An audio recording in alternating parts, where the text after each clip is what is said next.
I spaced out. What a banger, though. Spaced out. I said you had one song left, and then I just let the next song start playing. Ridiculous. Hello, everybody. Welcome to the stream. How's it going? Hi, Jossum. I'm going to tweet real fast that we're here, because I did not do that. I was too busy watching somebody date a globe.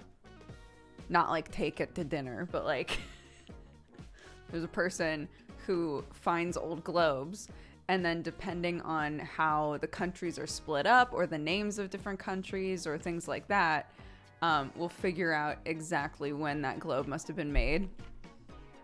Fascinating. As a person who don't know shit, fascinating. Okay. We're live with coffee time.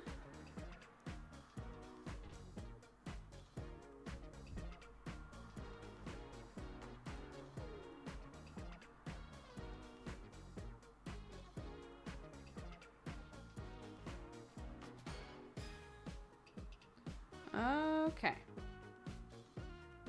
Done.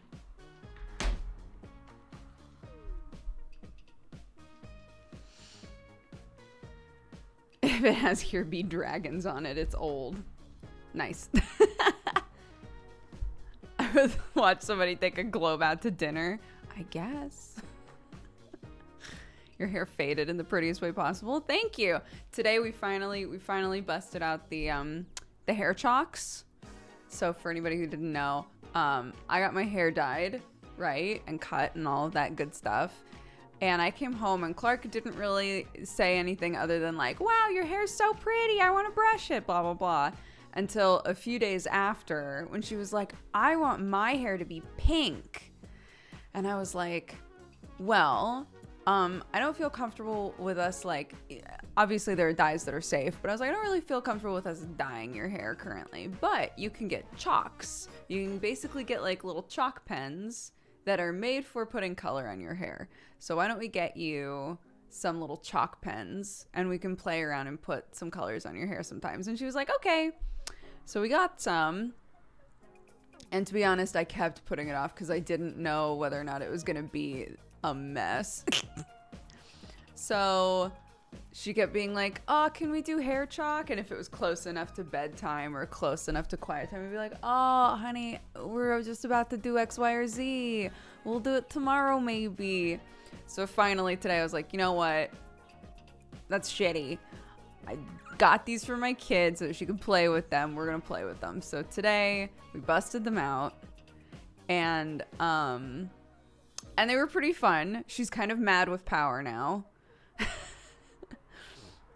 She told me to put orange in my hair, and I was like, I don't know that it's gonna do much, honey. And she was like, what about red? And I was like, again, I don't know how much that's gonna do, but that's okay. So we put some pink in like the bottom of her hair, and it's so cute, but she wanted to do it all herself, of course. So there's some areas that she let me do that are like really pink, and then there are areas that she did where she was basically just like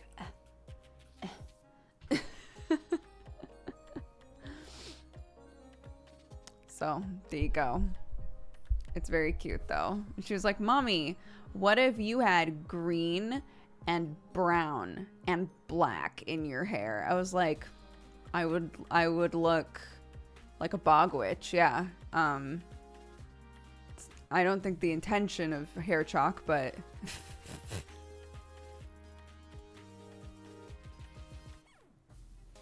there are non-BTTV animated emotes now. Is that new? It is newer. Yeah. Like a month ago, something like that. They added those.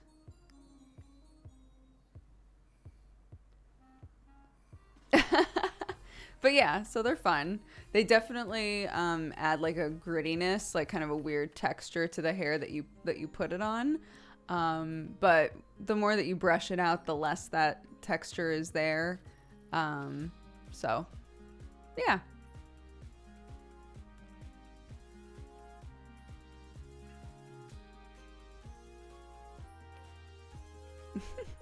Let me know if the music is too loud, not loud enough, etc.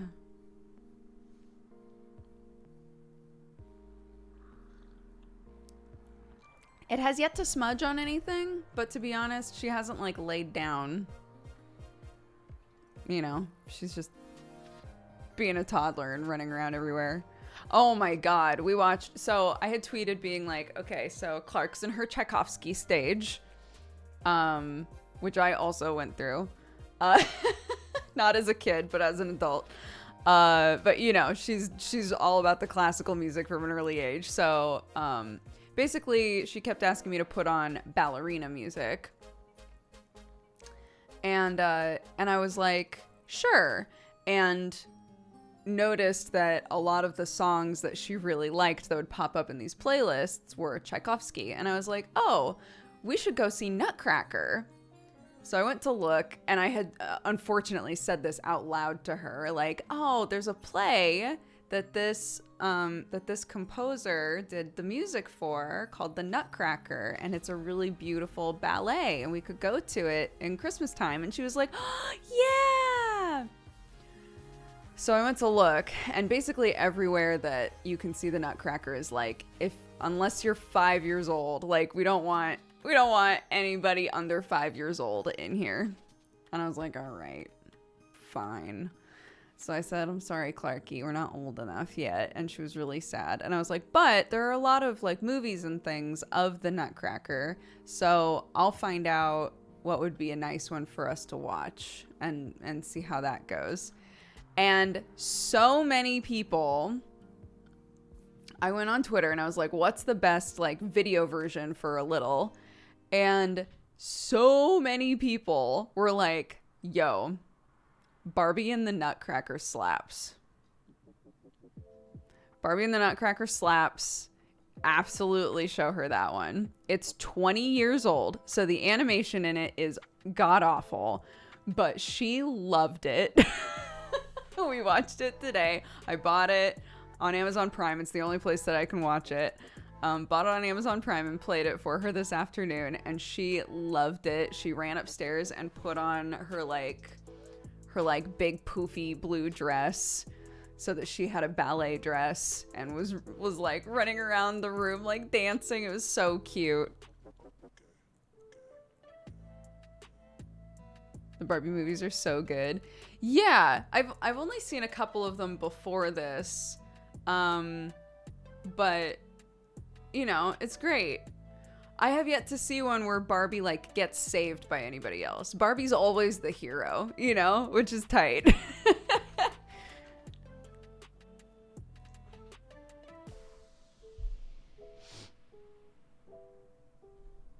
There's a really good audio series called Classical Kids. They're kid-friendly stories about composers and have songs that they compose. Oh, I should look that up.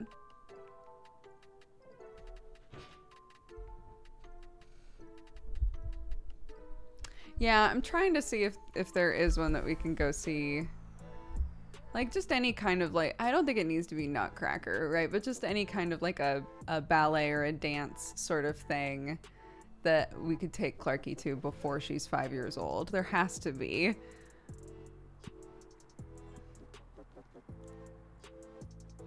But like she's definitely going through a thing right now of like, she ballet dances everywhere and she wants us to dance with her all the time, and it's so cute because I did the same thing. So I'm like, oh my gosh, I did this. This is so cute.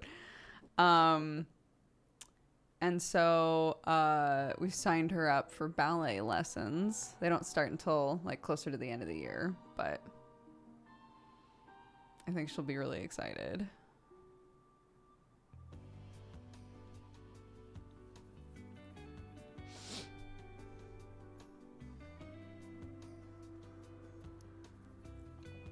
Yeah, I mean, that's why my parents were like, I guess we'll put her in dance classes. And I danced my whole life up through college, you know? And I loved it. So, you know, sometimes if you're able to nurture those things, it like turns into like a big part of their life. Who knows?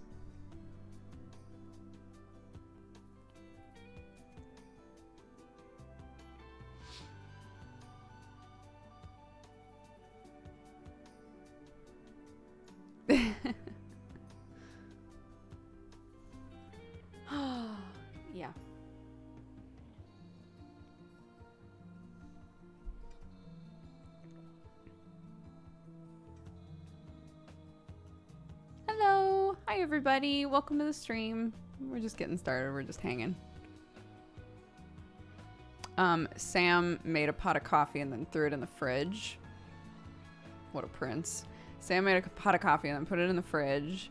And then I made a simple syrup this morning to use with it. So we've got fridge cold coffee with a little simple syrup in there. Delicious.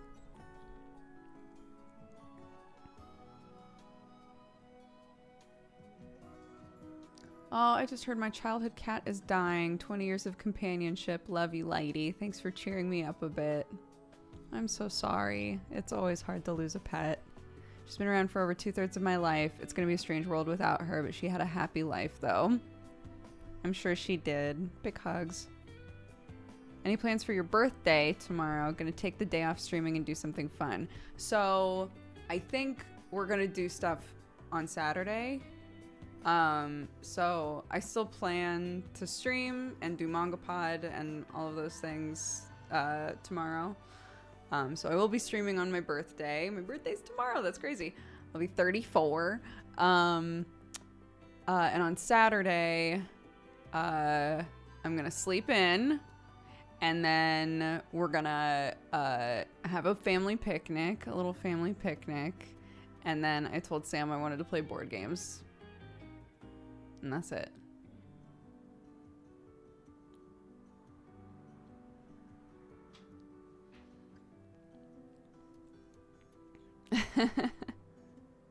So I'm very excited.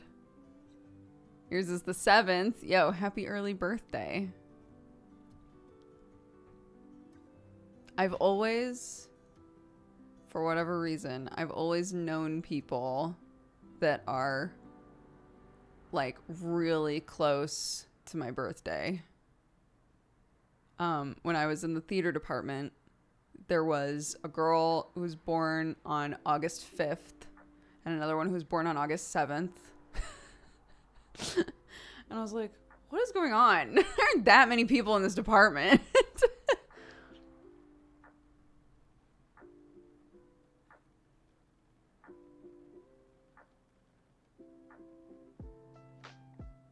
That's why I always miss your birthday streams. My cousin turns 30 on the 6th. Oh, happy birthday, Winter's cousin. Yes, my love.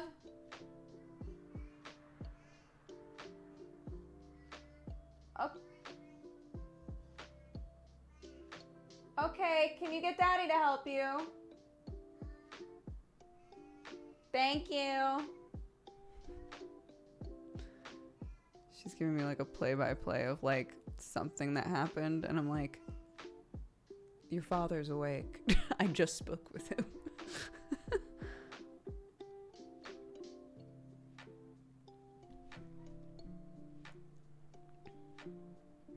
Do you guys have one big birthday?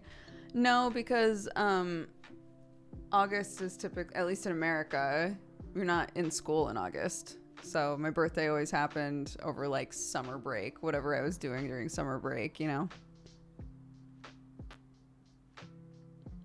She just wants you to know. There's definitely there's two forms for sure.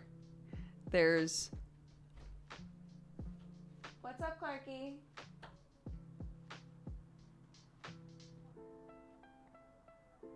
Can you get Daddy to help you if you need help, honey?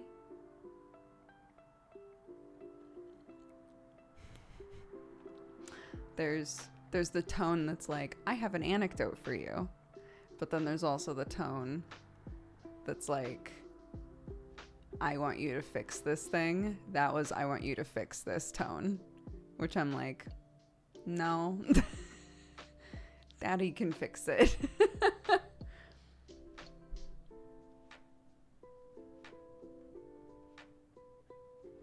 That mouse has a lot of buttons. It's not that, well, I mean, it's an MMO mouse. So yeah, it has buttons on the side. This is my favorite mouse ever. I don't know that I can ever replace it. I had one of these and then it broke, and then I just bought another one of the exact same mouse.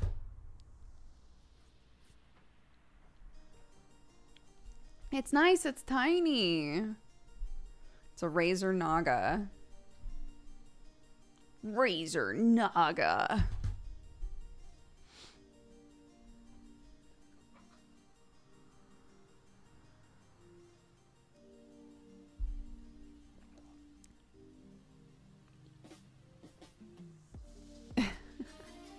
I'm trying to remember. I didn't buy this for myself. I think Sam had 2 of these sent to him, maybe. And so he was using one and I was using one. It was a little small for him. It was like kind of uncomfortable for him to use, but it was perfect for me. So, his was kind of like his backup mouse. And then I had one and then it broke. And then I just bought another one. Duke sure does steal a lot of Sam's stuff. Sam gives me things. Sam gives me things, especially when it's stuff like gear, because I don't reach out to companies being like, "Hey, I'm a big deal. You should give me a thing," or like making connections that way or anything like that. I'm never that guy. Sam has always been the person. It's not that he messages people saying, "Hey, I'm a big deal," but like he knows people at all of these different companies. So, you know, he'll get a bunch of Razor stuff suddenly, or he'll get some HyperX things or whatever, and he can't use all of it. So if I need something, he just gives it to me. It's very sweet. Sam has big deal energy.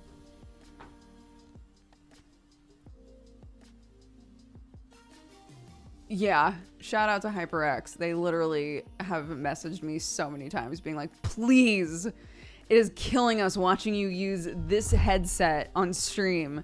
It's so busted. Just like, please, let us send you a new one, please. And I'm like, yeah, that sounds great.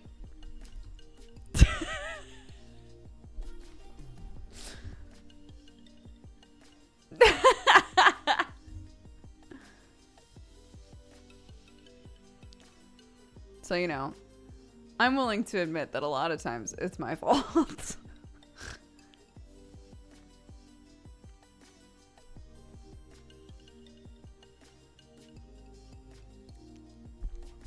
Yeah.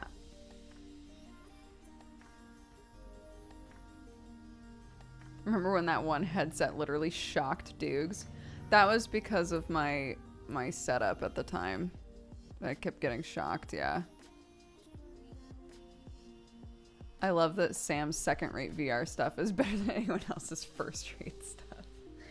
I've said this before, I think, but Criken was so pissed when he found out I had full body. He was like, I don't use full body. And I was like, I don't know what to tell you. Because Sam just has, like, multiples of everything. With the full body trackers specifically, he had bought them and they vanished. And then he reached out being like, where are they? And they were like, I don't know, but we'll send you more. Sent him more, and then the other one suddenly appeared one day. So he was like, I guess these ones are yours. So I have full body from day one, which I realize is like an embarrassment of riches. I'm aware. But having someone like Criken, who typically is more like a Sam, and will, you know, if he's really enjoying something, he'll just like try to get whatever like the best version of it is if he can afford it. To have him be like, you're using full body? I don't use full body. What is full body? So in VR, right? A normal VR setup that you would get if you like just bought like the headset, right? The headset, you would get controllers, whatever the controllers are, and then the headset, right?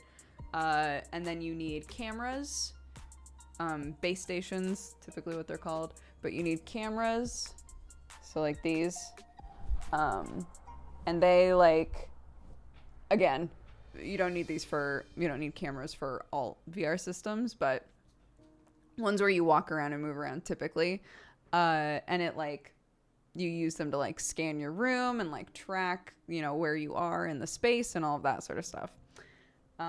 Full body is a series of 3 trackers that you can also use, one around your waist and one on each foot, so that it will also, instead of only tracking where your hands and your head are, it will also track where your torso is and where your feet are. Which is pretty wild.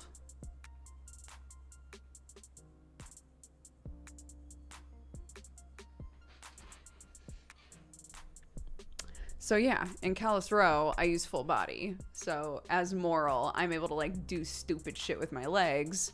And you know, it tracks what I'm doing with my feet, with my hands. As Moral, I like do a lot of like, if like fake idle animation almost. If something's going on and there's nothing for me to do, I'll just kind of like do like some of this shit. And if I wanted to tap my foot, I could, and it would show that I'm tapping my foot, at that kind of stuff. How do the trackers work with 4 sets of hands? So the bottom hands mimic what the top hands are doing.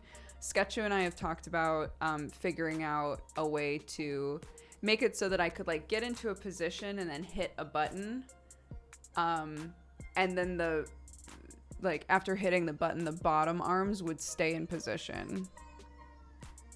So being able to like put the bottom arms on my hips and then hit a button, and then they'll stay there, and the top arms I can continue to do stuff with. But like generally the controllers are only the top hands, and the bottom hands just mimic exactly what the top hands are doing. But if in season 3 the arms could be doing different stuff, or if I could have animations that apply only to the bottom hands, so I can still use the top hands, but there's an animation going with the bottom hands doing something, that would be tight. Because like, you know, I do a lot of like miming that I have a mortar and pestle. If I could have an animation where the bottom hands are actually using a mortar and pestle and then the top hands are doing whatever, like that sort of shit would be really great.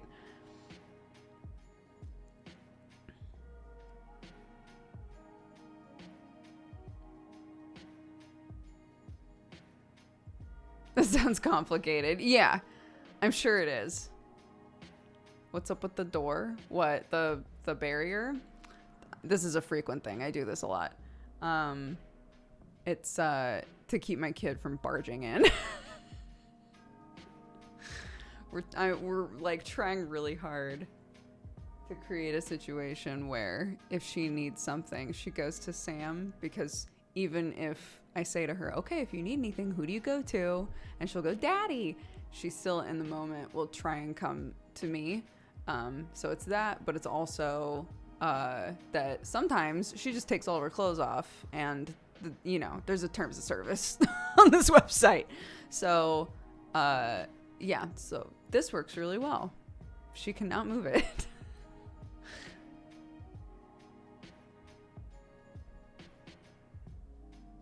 Tower Defense Toddler Edition. She's 3. She can't be contained. She can't be tamed. She's living life.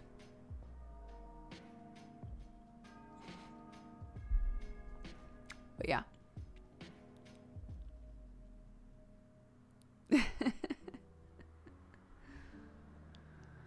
Oh, she's a lot of fun though. Oh my god, speaking of mortar and pestle, so we have so much basil that I was like, okay, I'm going to make a pesto today because we have a little bit of pasta left, like a little bit of penne left. Clark wanted pasta for lunch. I was like, great, I'm gonna make a little pesto. We've got everything that we need for it. I have just like a smidgen of pine nuts, a smidgen of pasta. I'll just, you know, make a pesto.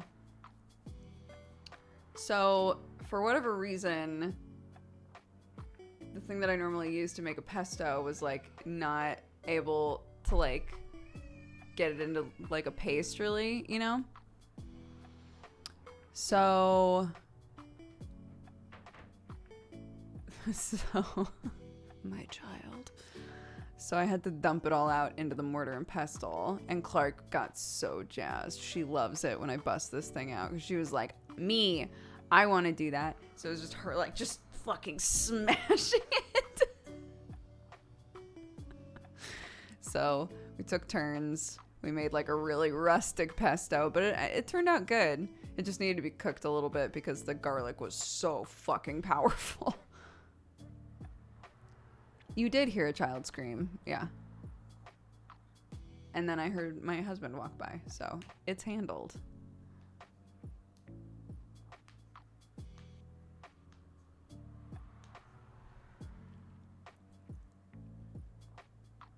You may also hear chickens.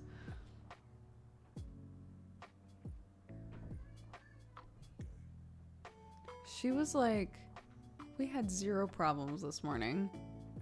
0 miscommunications, 0 problems. A lovely morning, super chill. And then I was trying to do my hair. I busted out the flat iron because my hair was all over the place. It's like, okay, I'm just gonna flat iron my hair. Clarky's in there for quiet time. So she comes into my office. I was like, Mommy, what are you doing? And I was explaining it to her, and she kept like getting too close to it. I kept trying to tell her, like, be mindful, it's really hot. She kept getting a little too close to it, so I was like, okay, I'm just gonna stand over here and I'll just do the rest of it standing up. And she got so mad, like furious. I was like, Mommy, sit in your chair. And I was like, I don't think I've done anything to be yelled at over. I don't understand why I'm being yelled at right now. That doesn't make me feel very good. And she was like, Mommy, sit in your chair. And I was like, I'm not trying to antagonize you, but I'm not going to sit in the chair because you keep getting too close and I don't want to burn you. And she just fucking like, just fell on the ground so mad. It's like, okay, well, the spell is broken. We had a lovely morning and now... now it's all falling apart.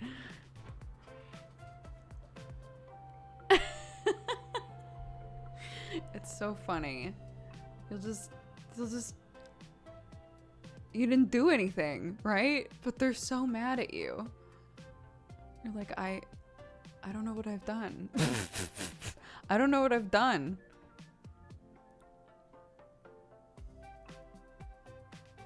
So I finished my hair. And unplugged the flat iron, put it where she couldn't reach it to cool down, and sat on my chair to finish my makeup. And she was like, Mommy, sit back in the chair. So I was like, I was sitting like this, right? Because I do that a lot. So I'm sitting like this, doing my makeup, and she's like, Mommy, sit back. And I was like, I'm not going to, not right now. I'm just trying to finish my makeup, and I like sitting like this while I do my makeup. And she literally grabbed my shirt and tried to like pull me backwards. And I was like, Clark, I need you to stop. And she fucking flew out of my office, ran into Sam, and was like, Mommy told me to stop. He was like, good morning. I just woke up. First thing you're saying to me today, I love you. How's your day been?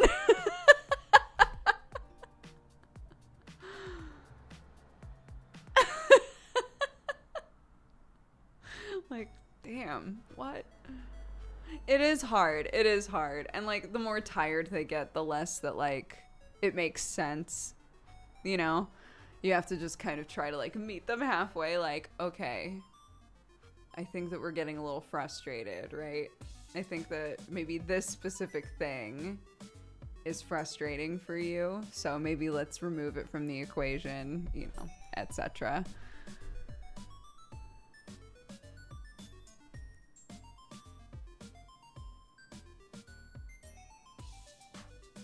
The on the ground hysterics, I know. Haven't caught a stream in a while. How are you? Welcome. We're just chilling. Those how to listen so your kids will talk skills. Trying.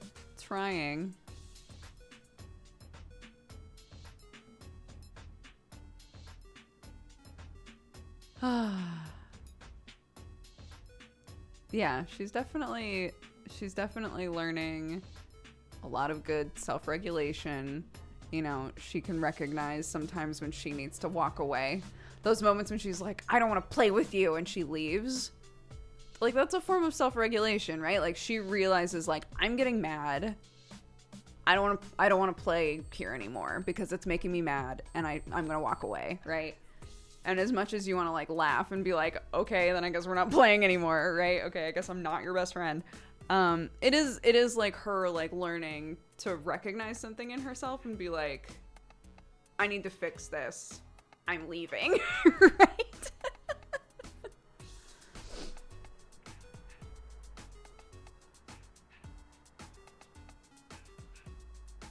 Yeah, I think they start primary school here at 4 years old. Which is like around the corner. I'm also really sad. I was talking with Erin. Erin was saying that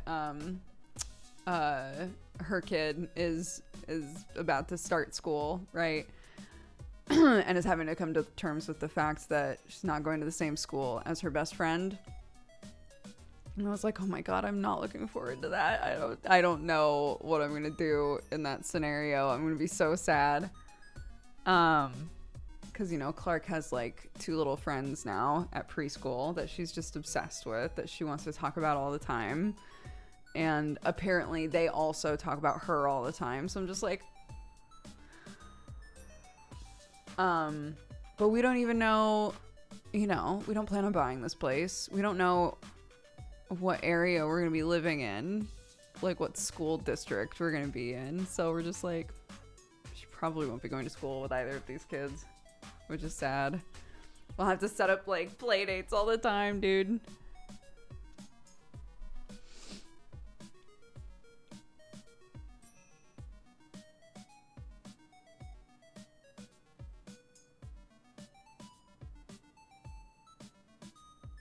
I thought school districts were an America only thing. No.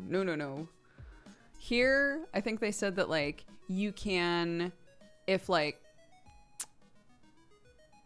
a sibling is in a school and you wind up moving, you can petition to be like, well, they've already started at this school. Can they continue to go to this school? Or again, if they have a sibling that's at the school, you can petition and say, hey, I really want my kid to go to school with their older sibling, you know, can they go to this school, please? But generally, it has to do with where you live. Yeah. Catchment areas, yeah. People will literally move to an area just to make sure that their kids get into a certain school, which is also a thing that happens in America. So.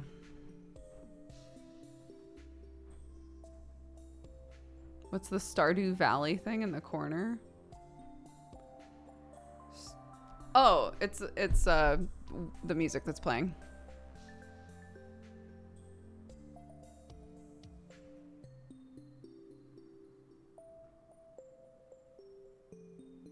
It's, what do you mean?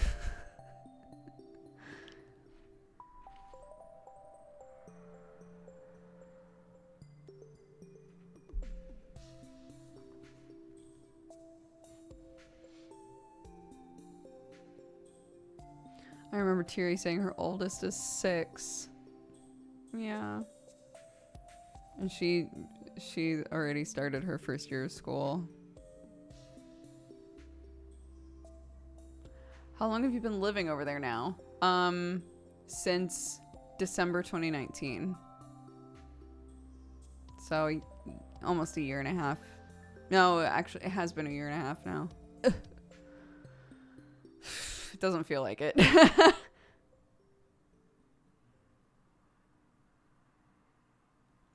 Yeah, the playlist that I'm using is called Video Game Study Lounge. It's a playlist on Spotify. And it's just got lots of like somewhat chill game music.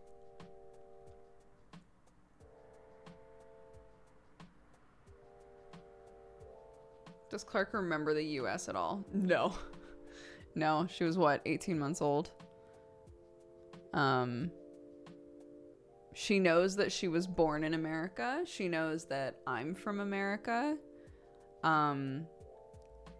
she knows that you have to get on a plane to go there, and that all of my family, like my side of the family, so like her Nana and Papa and Auntie Sissy and Uncle Jared and all of them, she knows that they're all in America, and that's why we only ever get to call them. So yeah, we talk about it. She has a cute little globe now that she asked for when we went to HomeSense, I think. We drove by a HomeSense, and I was like, oh, everybody always says that place is great. We should go in. And Clark found this, like, pink globe and was like, I want it. So we bought it. And she actually looks at it a lot. So she'll, like, try to point to where we are, and she's always wrong. But I'll always point to America and be like, this is where Nina and Papa live, etc.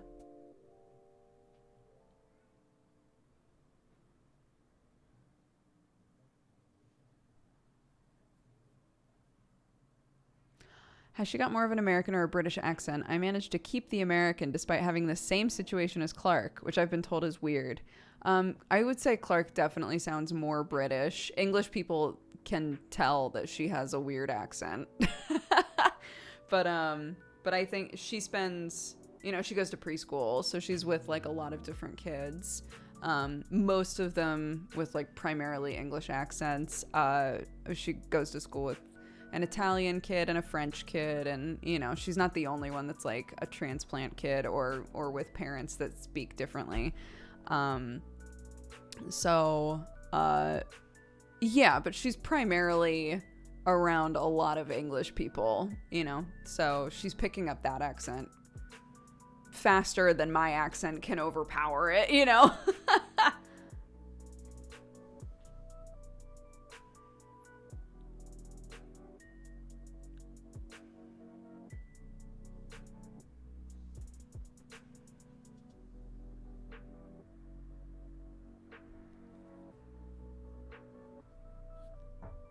Both American parents. That's part of it for sure. If like your home life was always American.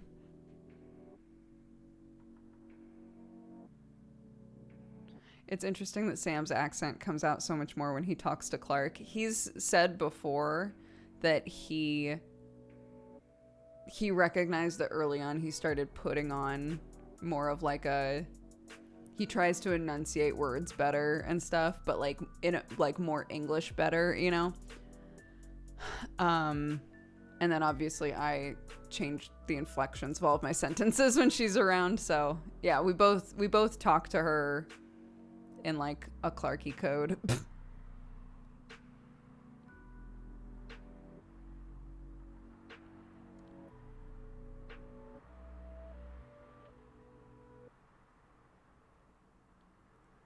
Anything you miss from the USA since moving to England? I mean, the food and my friends.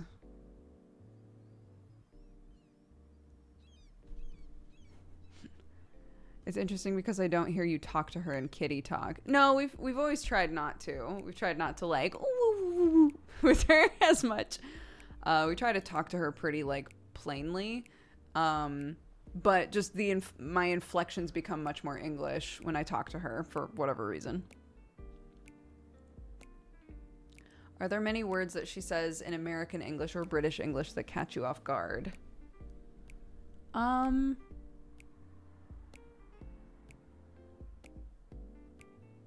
can't think of anything that stands out to me.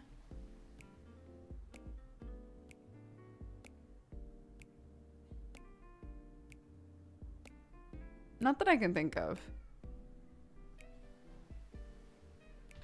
Yeah, she says oi. She does say oi sometimes, which is very funny.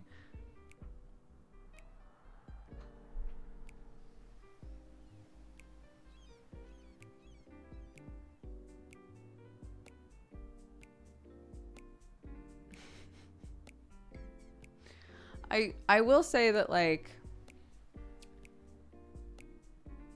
I never thought that I would want my kid to call me mom. I don't know why. I always thought to myself, like, oh, I feel like I'm more of like a mommy or a mama, right? When Clark calls me mom, it's the cutest shit in the world. Not mum, mom. When she says mom, I love it. It makes me go, you can call me mom forever. It's so cute. Because she has, to me, to my ears, she has such an English accent, but then she'll say mom. And it stands out in such a cute way.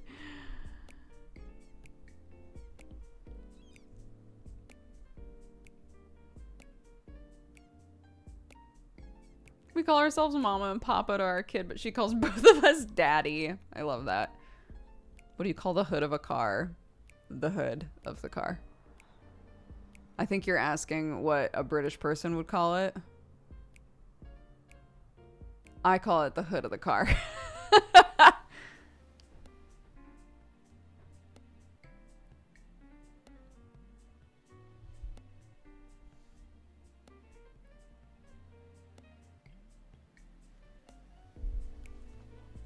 No, the hood of the car would be a bonnet. The back of the car is the boot. Or the trunk, if you're American.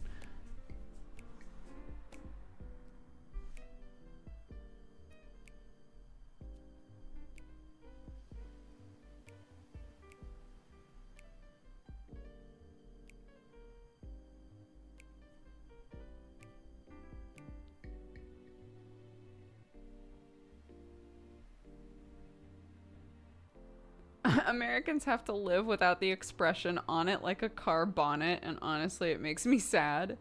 What is even the context for that phrase? What do you use that for?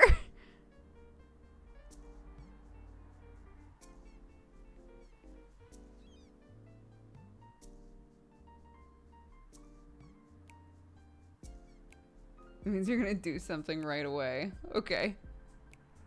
We use that phrase up to 0 times per day. Okay, cool. It's good to know that it's, you know, a staple here.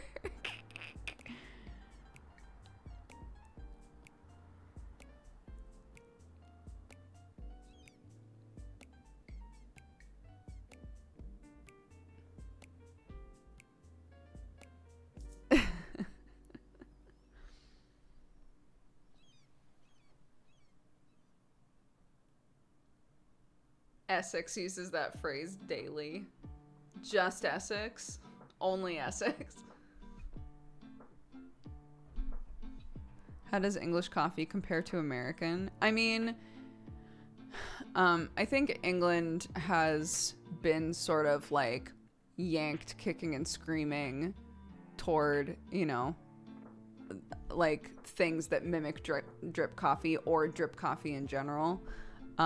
Because, you know, Europe in general, and please don't start arguing about like, but Brexit, just don't. But like, you know, all of the countries around here, it's a very like espresso based coffee situation, right? There's a reason that an Americano is called an Americano. So I would say that like in general, drip coffee is better in America, but it's pretty much all that Americans drink, unless like, you know, they really like coffee.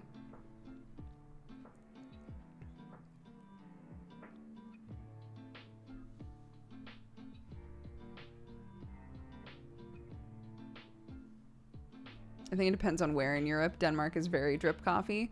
Yeah, I obviously can't speak for every country. I just know that like here, instant coffee is huge.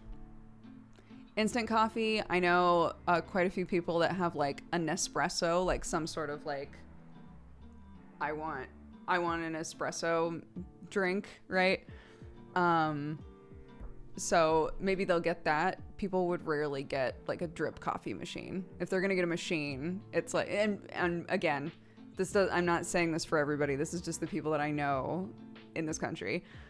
You would get a machine to make espresso or an espresso sort of thing. And otherwise you might just drink instant coffee. Which is completely backwards from America. Everybody has a drip coffee machine in America. Or a pour over, right?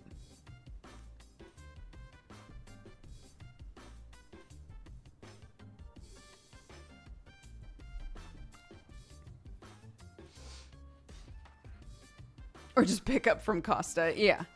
Yeah. But it's crazy. I was thinking to myself, like, I remember it's happened really fast. This like weird like coffee renaissance out here. Because when we came here to do GemuCon, the year that I met Sam, right? When it was me and Jesse and Aaron. Aaron and I are like big time iced coffee drinkers. And we went to Acosta, and you at the time could not get an iced coffee. Could not get a cold coffee drink. It was not offered. And it was really bizarre for us. We were like, what? You can't get one? It's not on the menu? Like, what the fuck? Like, we thought that was so weird. But now you can get that anytime, right? The menu has completely changed just in the last few years. Yes, the trip with the weird beard rub. Sam was filming that. For more trivia, Sam was the one filming that video.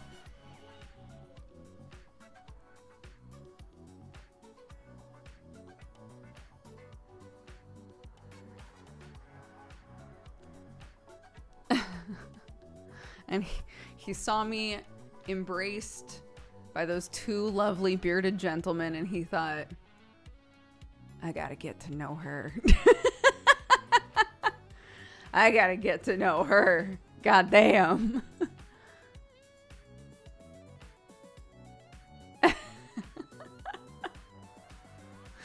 How did we meet? Sam used to work for Yogscast.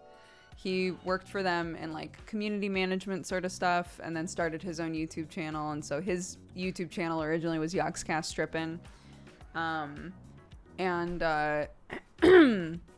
We met him and a bunch of other people that worked at Yogscast when Jesse and I were invited out to go to a convention called GemuCon. It only happened one year. But we were like, holy shit, if we're gonna go to England, we should visit Yogs, right? And see all of them. Aaron came with us just like for funsies, which was really fun. And the day that we decided to go meet everybody at Yogs, Aaron was not having a very good mental health day and was like, I'm gonna call David. I'm just gonna chill in the hotel room and just have some self-care time. And I was like, go for it. So just Jesse and I went, and we filmed some stuff, and we met people and whatever else.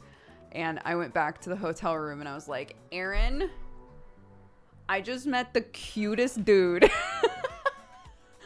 Aaron, I just met the cutest boy. Oh my God. Yeah. And it was Sam.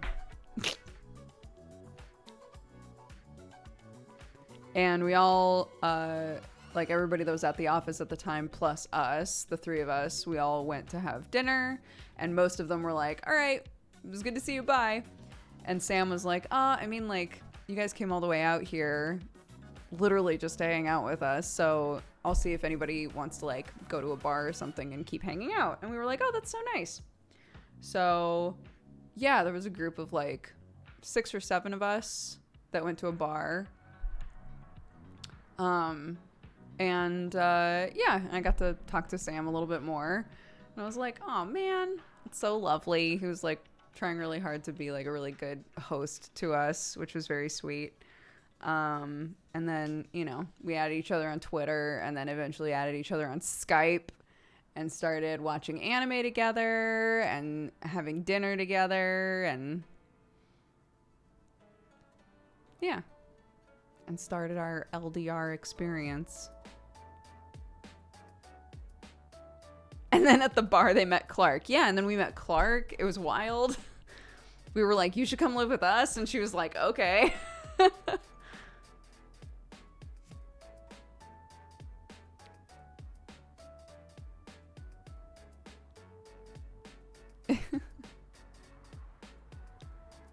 Did you know he liked you? No. No.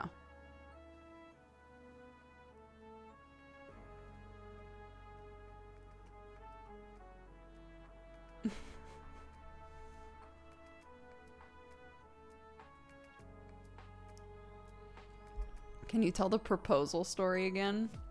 Oh, sure. Yeah, I'll keep it short. Sam had lived in America for like a year and a half or something. So we started dating, we were LDR, and then he was given an opportunity to live in America for like a year-ish on a work visa. And so he was like, sure. Right? I have nothing that like, why not? And then you and I can like take a proper crack at this. And I was like, great, yeah, let's do it. So he moved out, and so he and I started like dating in person, and then eventually moved in together. And then he had to go back, right? Because his visa was up. So he had to go back. And I visited him in England that December, I think. Or was it the next December? I don't remember. I basically went for Christmas every year. So I was like, I'll just come for a really long trip this Christmas because I haven't seen you in forever and I would like to visit for a long time. So I came out and stayed with Sam for a long time over Christmas. And he was like, I've actually been like working on a little game. Do you think that you could play it? And I was like, sure. He was like, yeah, it's just like a little text-based thing. I was like, okay. So I sat down and started playing it. And it was a story about two starship captains who met one day, but, you know, they both had their own ships to run and they were working in different areas of the galaxy, but they kept in touch and fell in love. And then the starship captain that was supposed to be me found out that starship captain Sam had been captured by aliens. And so it's like a whole like choose your own adventure sort of thing. It was very cool. And so Starship Captain Dukes like flew out, defeated the aliens, and then saved Sam. And the Sam character goes to say something, but there was nothing there. And I was like, oh my gosh, that was so fun. And I looked to my side and Sam was down on one knee and proposed. And it was very sweet and I sobbed.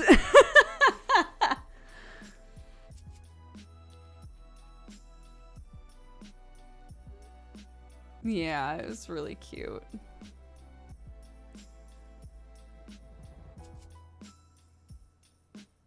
I know, it was so cute. Here's what I love is I had been talking with JP about how I wanted to propose to Sam, but I hadn't like solidified anything yet. And he was like, let me know what you want to do. I'm always down to like talk through it with you and help you out with ideas. I was like, okay. I did not realize that he was a fucking double agent. And Sam had also said to him, I'm going to propose to Brooke. I'm trying to figure out how I want to do it. And he was like, great. If you need any ideas, if you want to like bounce anything off of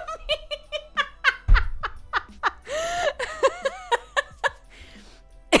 To his credit, he did not tell either of us. He didn't tell Sam that I had said I want to propose to Sam, and he didn't tell me that Sam was going to propose to me. He didn't say anything, but we had both like chatted with him about it, which is so funny.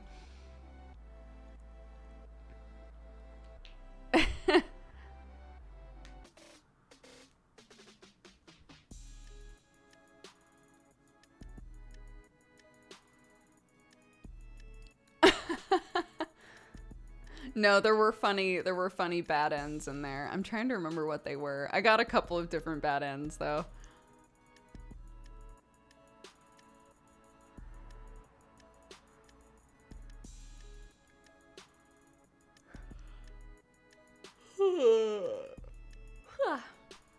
I don't remember what he used to make the game.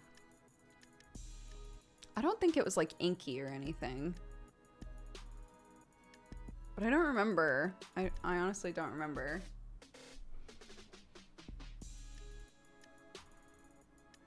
JB must have felt so powerful. It would have been funny if y'all proposed at the same time. I've seen videos before of situations where like two people go to like a really special place and one of them gets down to propose and the other one's like, wait, what? And like pulls out a ring like, I was gonna propose, which I find hilarious.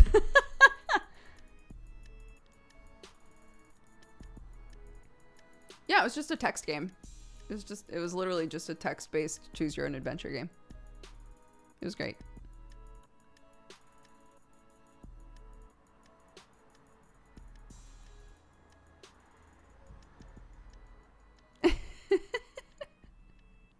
Yeah, like, do you also get on your knees at that point?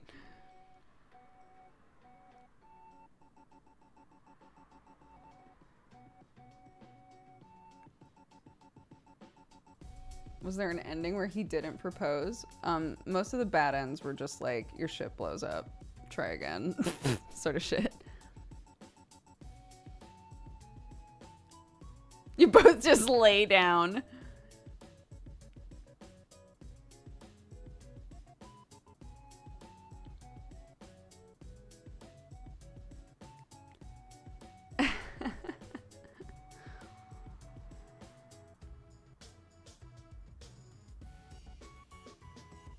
Thomas, you remind me I've been following you on and off since TGS podcast days. I mean, yeah. When it was called TGS podcast, that was a long time ago, for sure.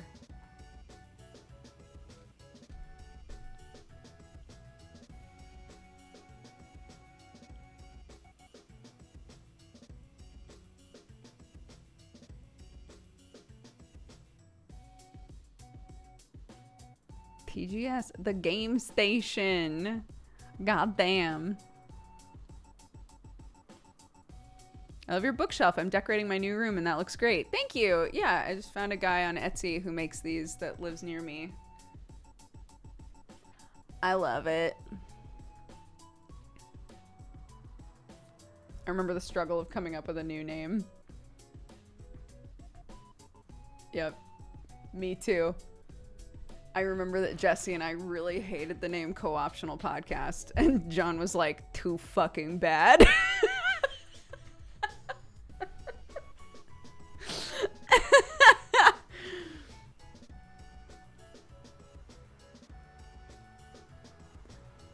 Yeah. It was one of those situations of like, I want all of us to, you know, like come together and decide on a name. You know, so throw out anything that you think would be good. And Jesse and I were throwing out stuff that were like, you know, kind of in-jokesy and, you know, but stuff where we were like, oh, that would be fun as like a rebrand, right? And then John was like, I'm going to do Co-Optional Podcast, I think. To be fair, it was his show, right? He was like, I think I'm going to do Co-Optional Podcast. And I was like, ah. And Jesse was like, ah. And he was like, I'm already getting art done for it. That's what it's going to be called. We're like, oh, okay.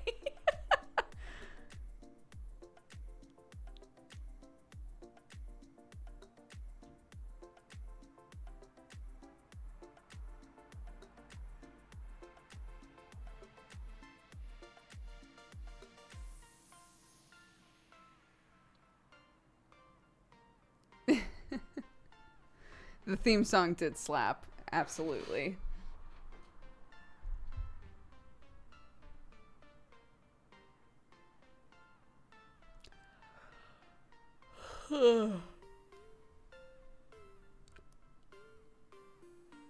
Tune in, we're talking to you.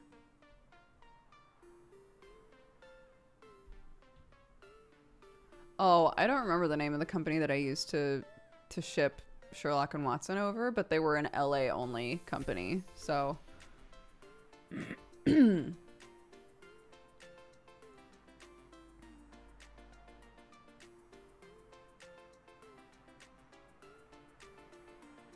dude, like Banner of Ruin, that game that we played on Tuesday. I played that game a decent amount yesterday. It was my like in between trying to get shit done. You know, I'd do my like 30 minutes of whatever around the house and then be like, back to my Banner game. It's so fun. It's really, really fun. I've unlocked Weasels now, but they're kind of hard for me. I was talking with Gmart and I was like, I just can't seem to figure out how to use Weasels very effectively. And he was like, what do you mean? The Weasels are amazing. He's like, you just dagger people to death. And I was like, I know, I can't seem to get very far with Weasels. That's all I'm saying. But yeah, I got like the first ending, basically. So it's the sort of game where like when you beat it the first time, you didn't actually get as far as you can. So you beat it. It was actually really cool. You beat the game the first time and it's like, victory, yay, you did it. And that's when the title screen happens. Like really chilling, interesting music, big banner of like the title of the game, and it felt like the first playthrough is like not the the prologue to the game, right? It's actually very cool.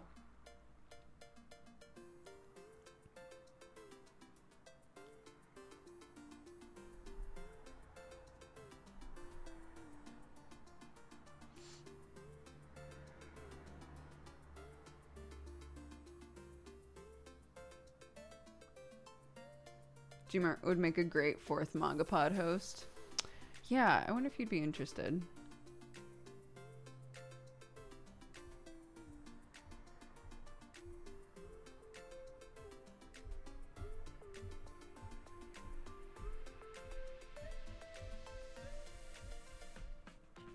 The Sam Reed manga. He does, but it's really haphazard. It's like he'll get really into a manga and then won't read any manga for like 2 years. And then get really into a manga again, you know?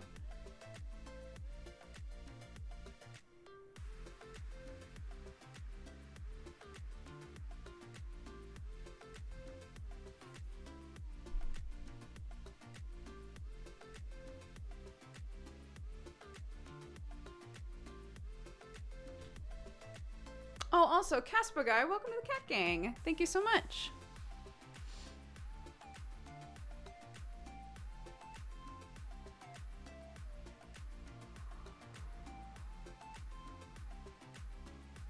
Have you read Radiant? That sounds so familiar. Hold on. Is that the, No, it is not. A manfra. I've never heard that term before. A French manga. Manfra.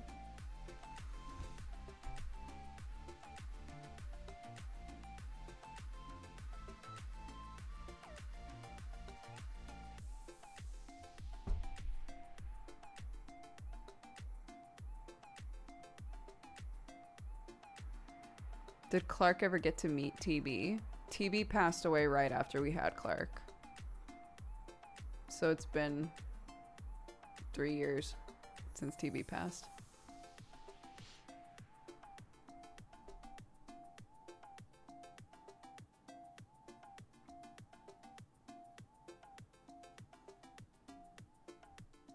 I know. Time flies, doesn't it? It's wild.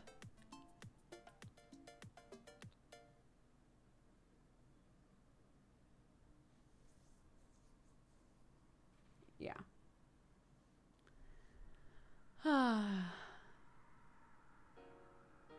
It sounds like a Starbucks item. Well, like, I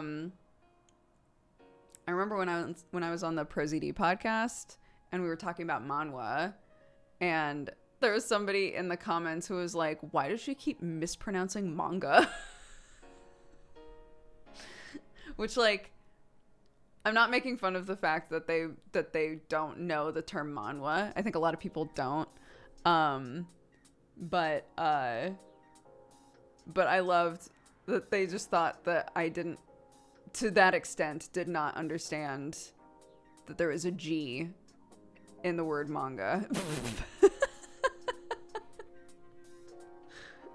It was pretty funny.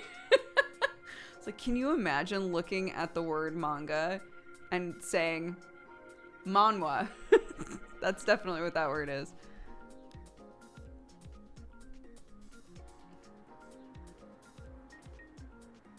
But yeah, it's very common for like manga made in other countries for the end of the word to be different. So manhwa, etc. But I've never seen that happen with a non-Asian country. So to see the term manfra was really odd to me. I was like, oh, I didn't know that would be a term.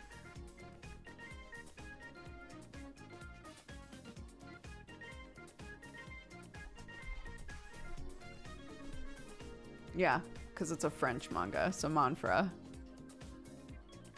Manga français.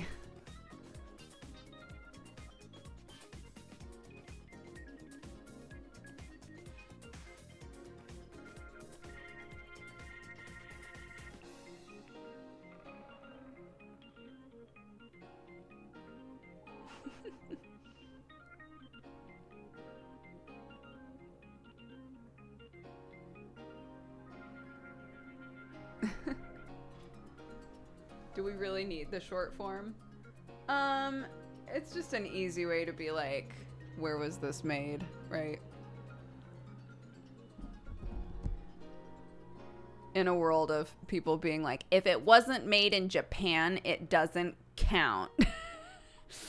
It's kind of nice to have these alternate terms.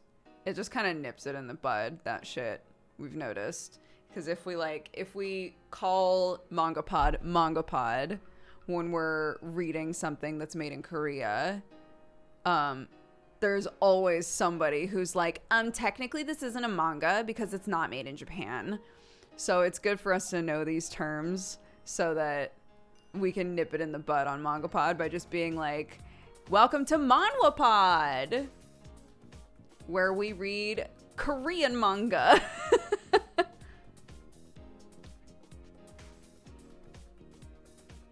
If it's not from Champagne, then it's not Champagne, dude. But like, actually, I watched a video, like a homesteading video, where somebody was like, oh, I'm gonna make champagne out of like it's a forager, right? Like, I'm gonna forage for these things and I'm gonna make a nice like little bubbly champagne out of them and see how it turns out.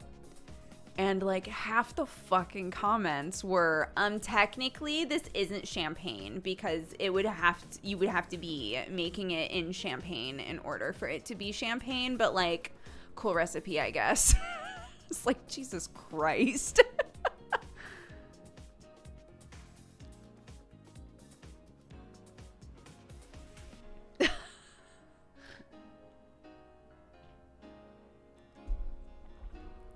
Why do people care so much? I don't know. I think that like, I think there's something lovely in a person knowing and caring about the details. And I don't know what the sweet spot is of knowing details without being a dickhead about it. I don't know where that sweet spot is. And maybe sometimes it's just by virtue of like, oh, it was written out and you can't hear their tone, etc. Right? I think it's lovely when people know a lot about a lot of things and have knowledge about things like that and are able to utilize it in a way where it doesn't come across like, I'm trying to make you feel stupid, but nice little project that you did, you know?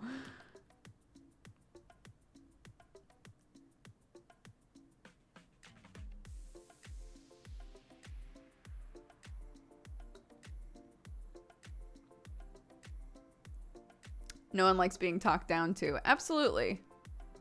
But again, that's something that requires nuance, right?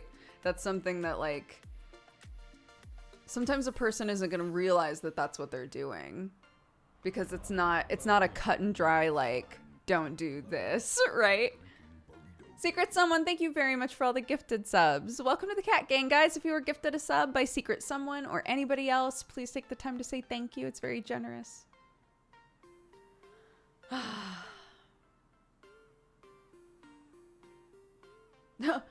There are 5 new Secret Someones in chat. Oh my goodness.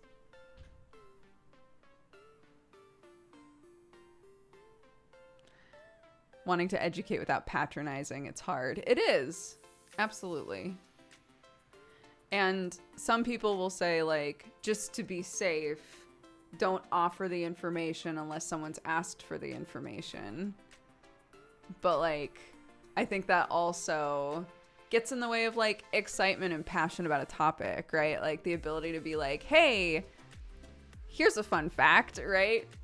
But how do you phrase it as, hey, here's a fun fact, instead of actually?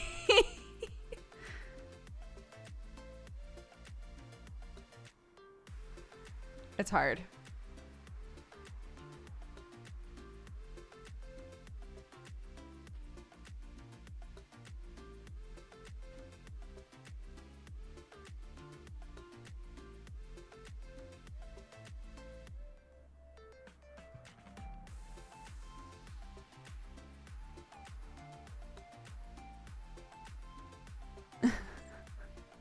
Here's a fun fact, you're wrong, is how it comes across.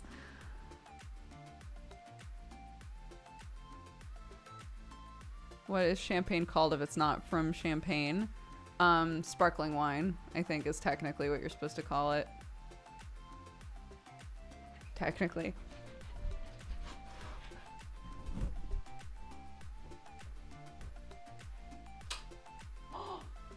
No!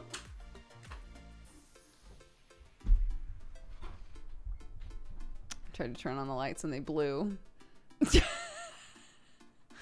Well, all of Clark's have blown as well. These are really high ceilings.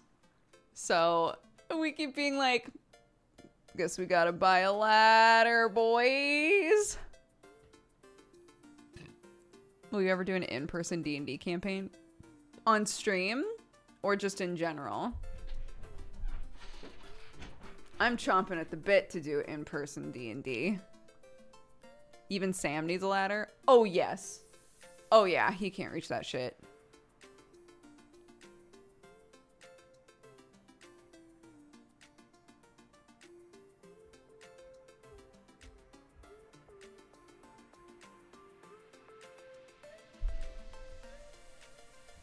No. We're not reaching that shit. I'm not lying to you when I say that they're high ceilings.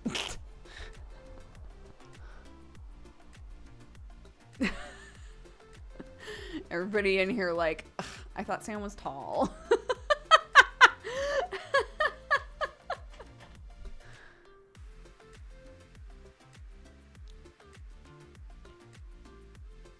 Yeah, I'm just gonna get a gigantic ladder.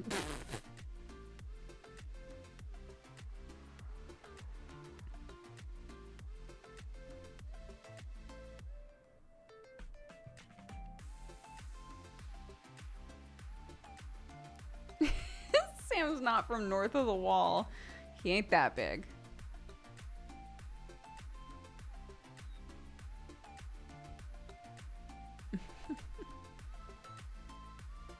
Sam will be 12 feet tall in my mind forever. You think he's 6 feet taller than me? That would be wild.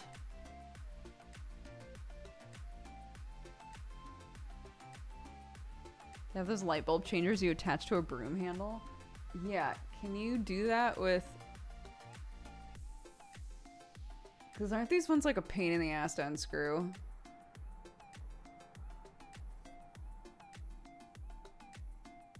Opportunity to get RGB bulbs now. I've never had an interest in having like bulbs that change color or anything.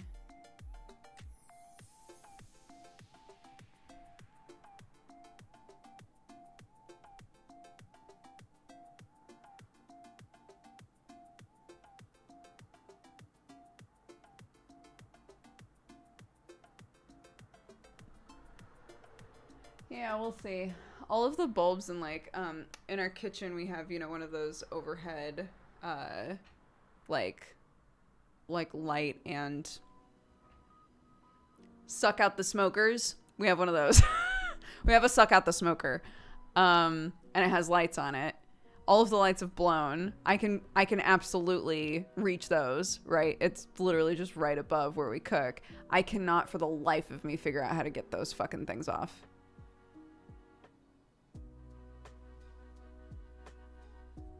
Extractor. I like my name better. Yeah. Yeah, a range hood. That's what I was trying to think of. The hood, yeah. Yeah, it's a dual suck out the smoker and light bulb. And I cannot get those fucking lights off. No idea.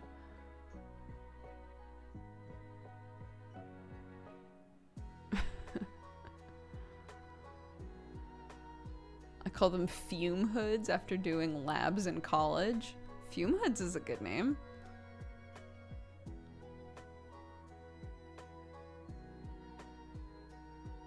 You make it sound like it's something not real.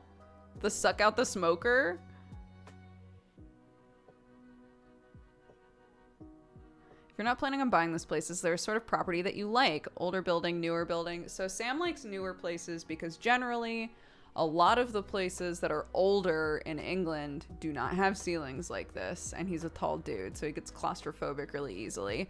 Lots of narrow hallways, lots of low ceilings. You know, if you like the cottagey look and you're a tall person, you're probably gonna have a lot of trouble, which is why Sam and I keep looking at like barn conversions and stuff, right? Because barns generally have higher ceilings, right? So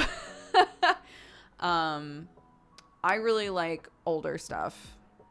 Sam likes newer stuff because of the space, and also because newer stuff you don't have to worry about. Generally, you don't have to worry about like, I wonder if the electrical has ever been redone, right? I wonder if the plumbing is working, all that kind of stuff. Like, I wonder how many things we're gonna have to fix once it's ours. He doesn't like thinking about that. I don't mind that stuff because that's just, in that scenario, it's call the person, right? Like find a good person who knows what the fuck they're doing and let them do their job. That's not us, right? We don't do that shit.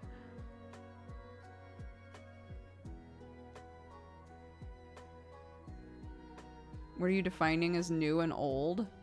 Sam likes new stuff. Like, built in the last, like, 5 to 10 years. Ideally, within the last 5 years. That's too new for me. I don't like the look of new stuff. I like the character of older places. And I realize that I can add character to places. I realize that. But the price is also going to be better on an older place, you know, so. I have faith that we can find a place that gives us everything that we want and need. The space that we need and, you know, a comfortable home. So.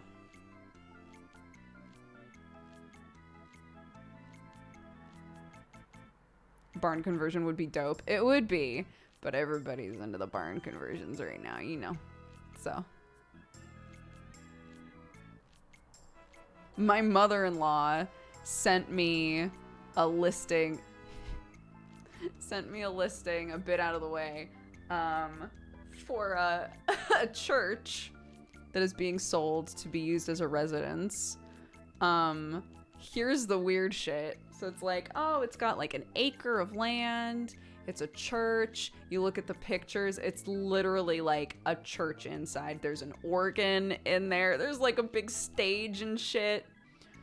So the yard is a cemetery. I was like, what the fuck am I supposed to do with this? what the fuck am I supposed to do with it? Like, at first, Sam and I were like, yo, how much is this place? Like, this could be really cool to convert into something. Like, what an interesting place to live in. Definitely haunted. And then I realized that, yeah, all of the yard pictures, there were headstones everywhere. And I was like, part of me, you know, part of me loves that. Another part of me is like, where does my kid play? You know? Where does my kid play? Where's my garden going?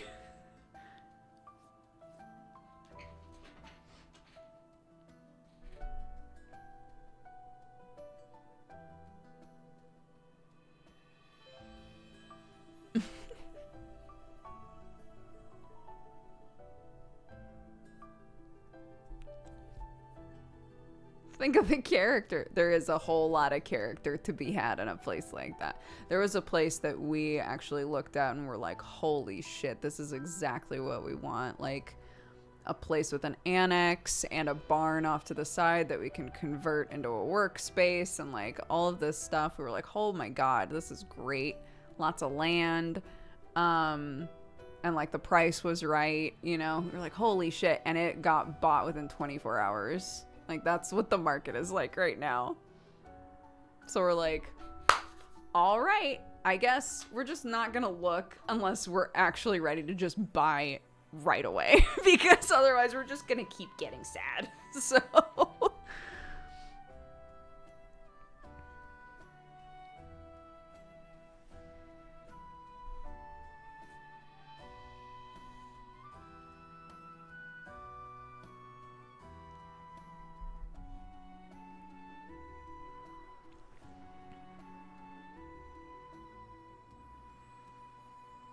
Oh wow, that's really interesting. Did Terry buy her house? Yeah, they've signed the papers. It's theirs. I'm very happy for them. They've wanted to buy that house for years. Like they've been in that house since before they had kids, like 10 years or something. And Terry is definitely the sort of person who like is so resistant to change. Like she has her, you know, she has her structure and she has her like how things work for her, right? So the idea of moving was so anxiety inducing for her. So I'm so glad that it worked out that they're able to buy this house, like the house that they've been in all this time. Yeah. Very happy for her.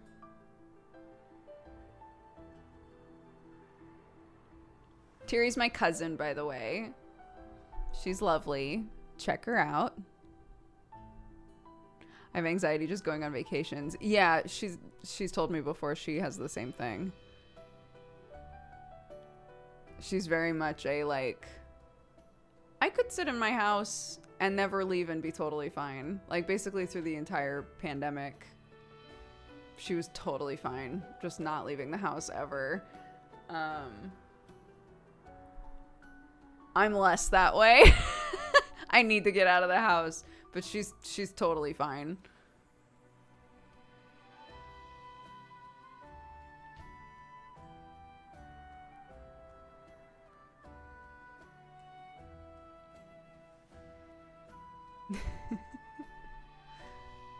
I'm only now starting to not be okay with it. I haven't ever, well, I shouldn't say that. I was going to say I haven't ever gotten like really bad during this whole thing, but that's not really true. You know, you guys know I've had a couple of like really rough weeks mentally. And I don't think that it's necessarily caused by like isolation or being home or any of that sort of stuff. I don't think that that's like the root cause of it. But to say that I've been totally fine for the whole thing would not be true. I just want to see my family, really. Like, that's my big thing right now, is I really want to go to America and see my mom and dad and see my friends in LA and just, like feel like I'm able to reconnect with people in a more meaningful way.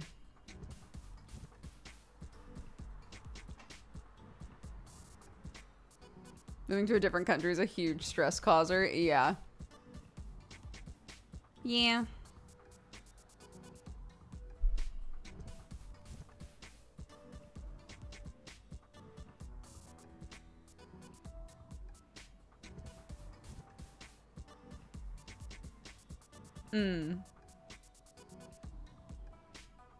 Yep.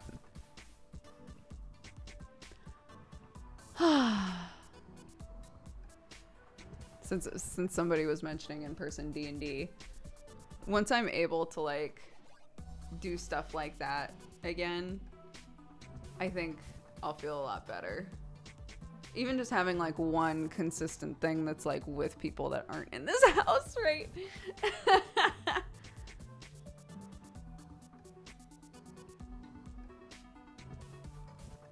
That'll be nice.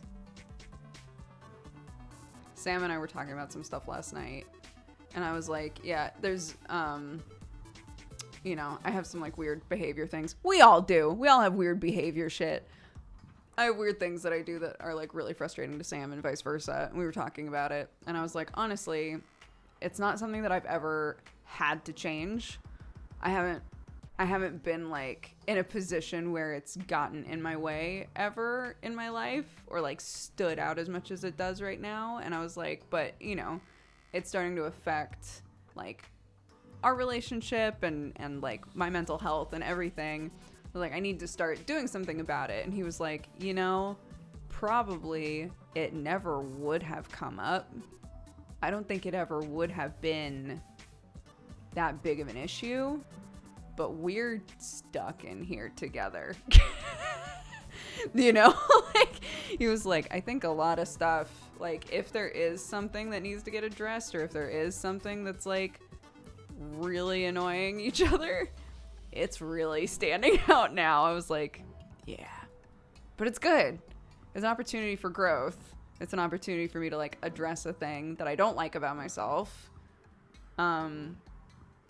So it's good in that way, but also just like being real with myself. Like I probably could have gone my whole life and never really tackled this, but I have to now. I have to. Yeah. Just, you know, communication gets you really far.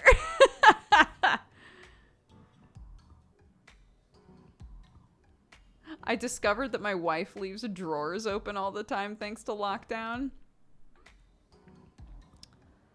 Weird. Just weird shit like that, right? The big thing for us, oh my god. I don't know why I do this. I've gotten better about it now that Sam has like pointed it out to me. But throughout the day, I subconsciously choose a bowl or a plate. And throughout the day, I don't like the second we're done eating something, like do the dishes, right? But what I will do is I'll consolidate if there's any like leftover food or trash, rubbish, whatever. I consolidate it onto one plate or into one bowl. So by the end of the day, there's just like a bowl with a bunch of weird shit in it. And Sam keeps being like, empty it. It's like, just why do you do that? The trash is right there. Just throw it away. I'm in a groove, right? I'm trying to like just rinse off everything, throw it in the sink, you know, put the food all in one spot and then go back to playing with Clarky, right? Like I just like get into a rhythm. And for whatever reason, part of that rhythm is always just like scrape, scrape, rinse, scrape, scrape, rinse, scrape, scrape, rinse, and walk away. And whatever I scraped just sits there. And Sam's just like, what the fuck is this? It's like, Brooke, you know, it's summer and we have an ant problem. Correct?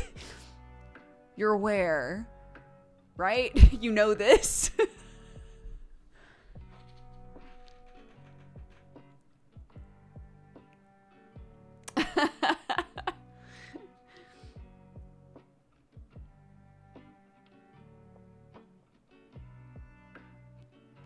Is it raining? Oh, it's raining! What a delight. Oh, so great. I'm so happy. No, no, those go into different places. If it's like, you know, leftover bits, like the core of an apple, or, well, that's a bad example because I saved those. Like, you know, the bits left over from a red bell pepper, or, you know, the one slice of tomato nobody ate. No, those go to chickens, those go to worms, right? That's different. This is like chili, right?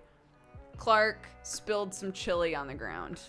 I scooped it up, put it in a thing, take it to the sink, right?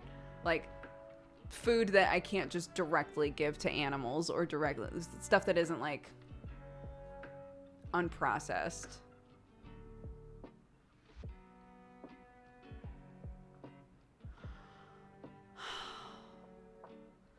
The rain is so emotionally cleansing for me.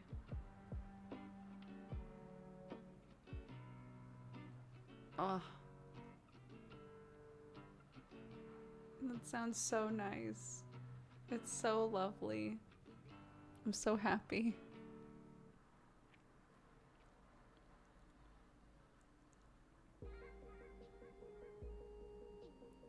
I love the rain. Why do I live in the driest part of my country? I lived in Los Angeles for 10 years and got rain like a couple days a year. Full on drought country. And every day I was like, I just love when it rains. Too bad it just doesn't.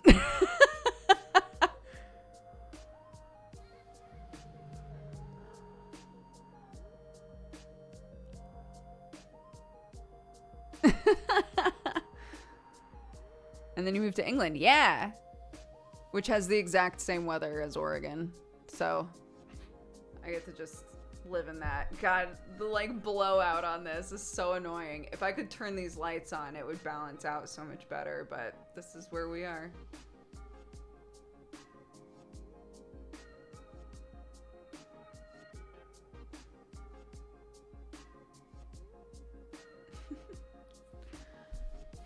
Okay. Hold on, let's... What is this? Oh. The dentist.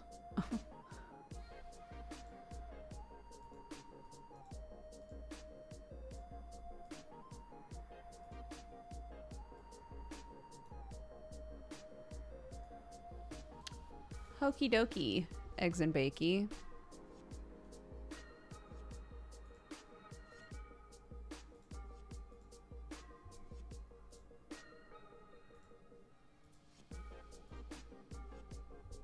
Couple Valentines. Calico Brawl says, yo, yo, yo. It's been a while since I've been here. Hair is looking phenomenal. Why, thank you. I'm currently recovering from surgery. Being here in chat is definitely helping. I hope everyone's having a great day. I hope that your surgery went well. Glad that you're recovering. And Winter says, happy early birthday, dudes. I won't be here for it again. That's fair.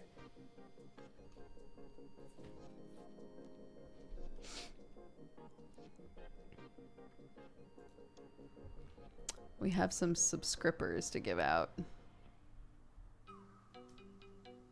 1, 2, 3.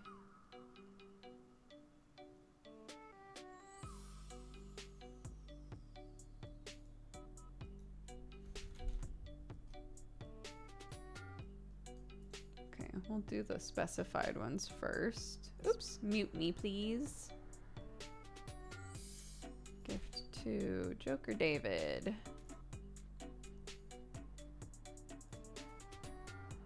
Welcome to the Cat Gang. Thank you very much.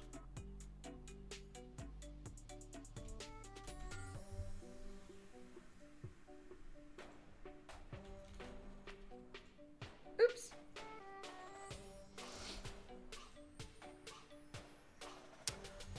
Thunder Grub, I can't give it to you because you already have it.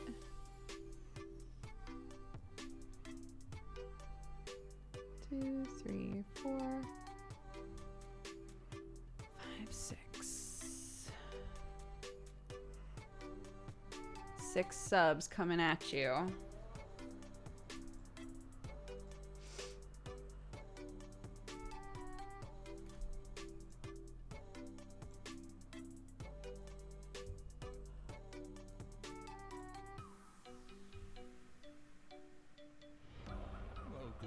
Boop.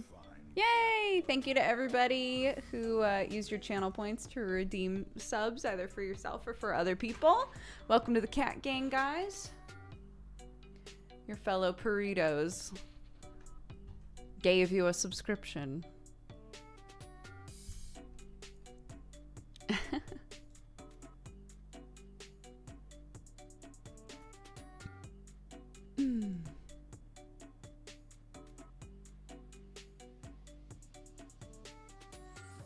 Dodger makes me want to fringe again. I haven't had a fringe in like 6 years. Yeah, everybody that I know that sees me is like, holy shit, you look so much younger, which I know. So I don't know if it has like a drastic effect on you the way that it does on me, but I'm liking it, actually. I'm really liking it, which I didn't expect. Does Twitch allow partners to give out subs? Yeah, anybody can gift subs, including me. I pay for them. If that's the confusion, I pay for them. They're not just me being like, and you are subscribed now, and you are subscribed now.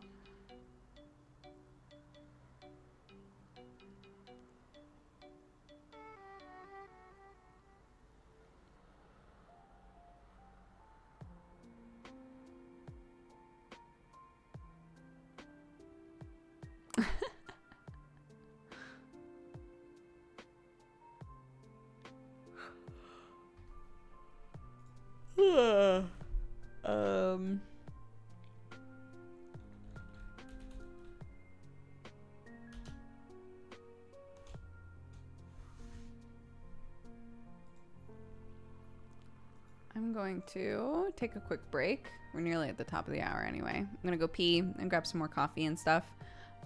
So enjoy the music. The lighting is driving me crazy today, but it's fine.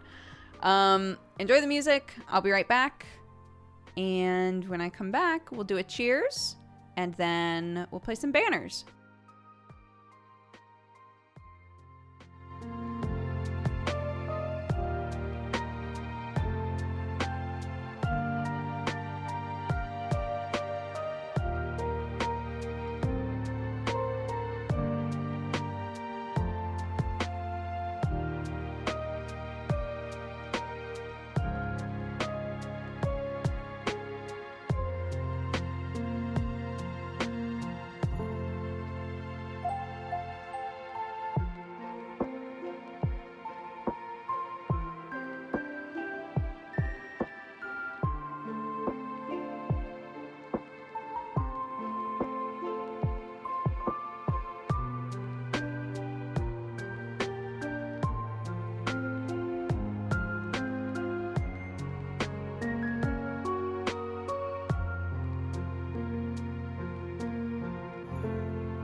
Sorry guys, I just need a minute. We'll wait until this song is done. Burb.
Oh, nearly.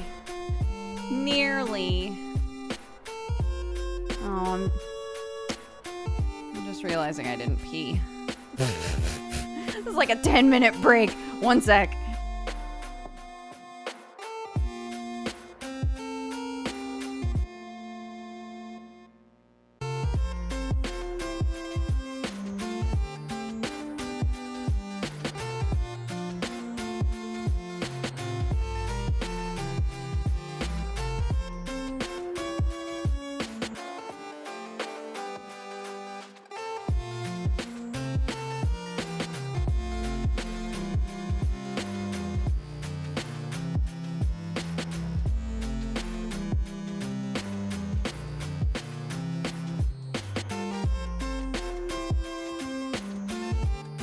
Okay, we've done it. No, it's ending. The break is ending, I swear. Goodness gracious. Great balls of fire. Hi.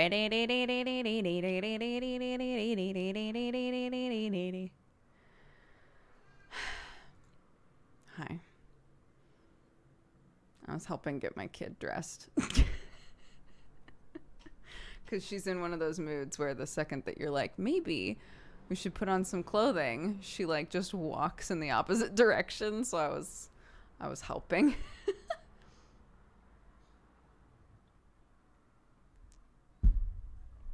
Hello, hello.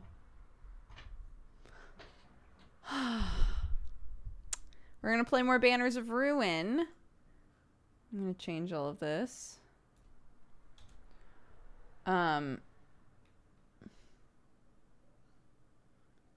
Did we do Banners of Ruin warnings? Wait. No.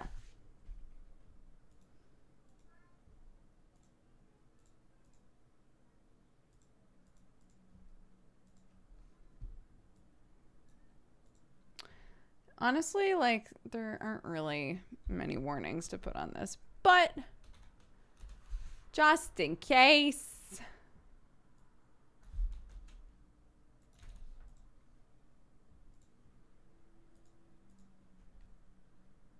In case somebody shows up and is like, I'm really excited for this stream. Surely there won't be any animals stabbing each other in it. And they show up and they're like, no, the one thing I didn't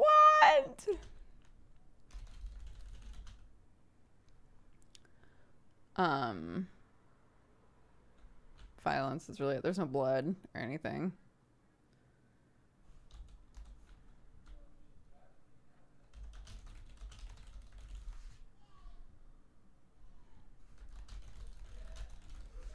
Violence, sad animals, and animal death.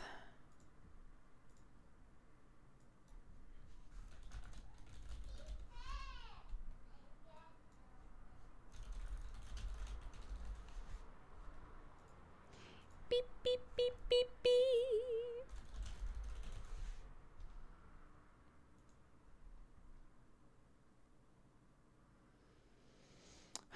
It's a strategy game. Right, there's like bleed, like the status, but there isn't blood.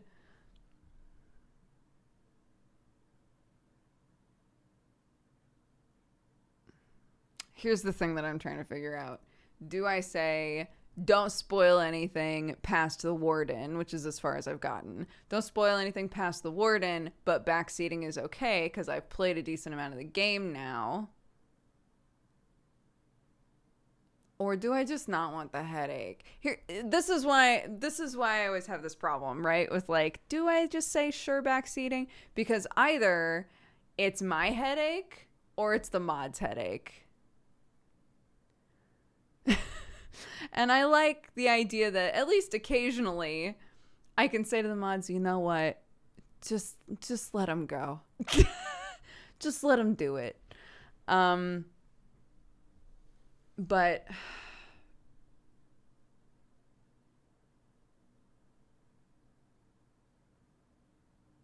I think I'm going to say no backseating again. I'm going to say no backseating again. For anybody who doesn't know this, I try to say it every time, but for anybody who doesn't know this, whenever we like really constrict chat this way, really anytime I'm playing anything, but specifically we point people to this when we really constrict chat.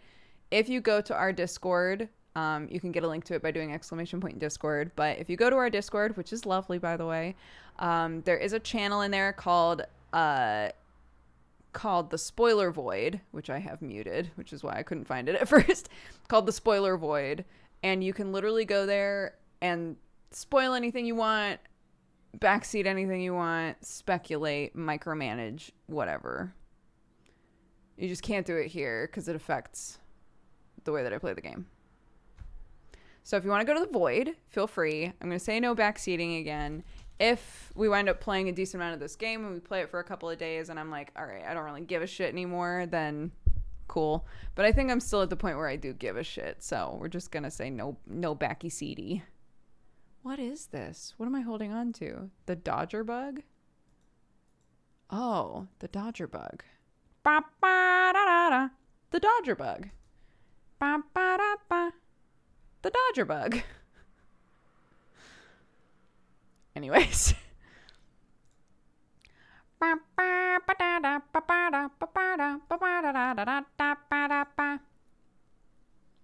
get rid of that. Bring this up. Hello.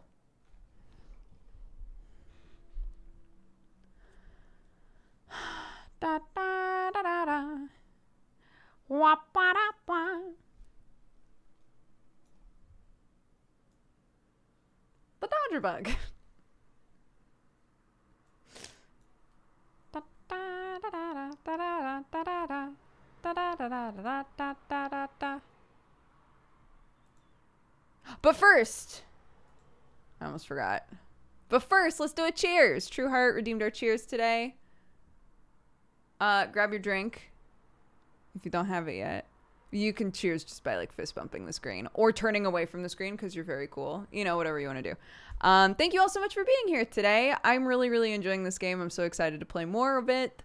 It's a bit strategy, dark fantasy, etc. I really want to unlock the wolf boys, you know.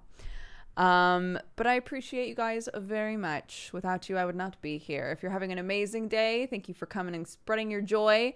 And if you're having a terrible day, I hope you can soak up some of that joy and at least have a bright spot of the day. Smile a little, maybe. We'll see. You know, we'll see where the day takes us. But you're all lovely. Let's have a good stream together. 3, 2, 1, cheers. Beep. I know my door is open. I helped get my child fully clothed.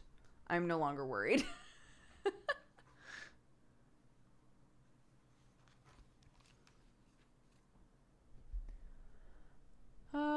Okay. Cheers. Yeah, it is an Aperture Science mug in the style of the mugs that I used to use at the old cafe, the old diner that was in my little hometown. So I adore it. It's one of my favorite mugs. I could never part with it. I could never. Okay, we're gonna have to adjust some stuff here because I'm pretty sure I turned off. Oh, but I think I turned off music inside.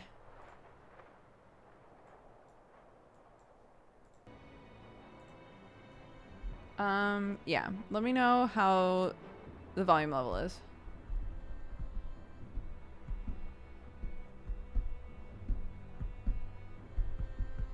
Do you still have an insane mug collection? I haven't been here in a while. I gave up most of my collection when we moved to England. So I took 12 mugs with me. 2 of them broke on the way. And I have now... We've also had 2 of them break since we've been here. But we've bought... I want to say 3 mugs or so. We're still like hovering right around the number of mugs that we had when we moved.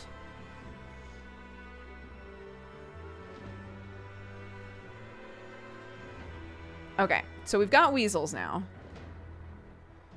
Could do weasels and mice.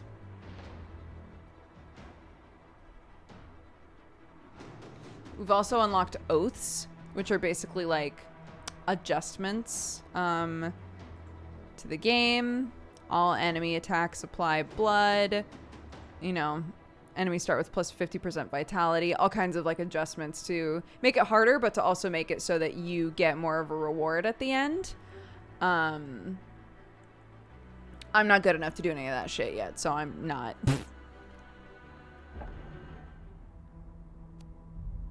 But yeah, the game operates entirely through cards. So they use cards for the storytelling. Like currently, it's taking us through the story of like, where do you want to go?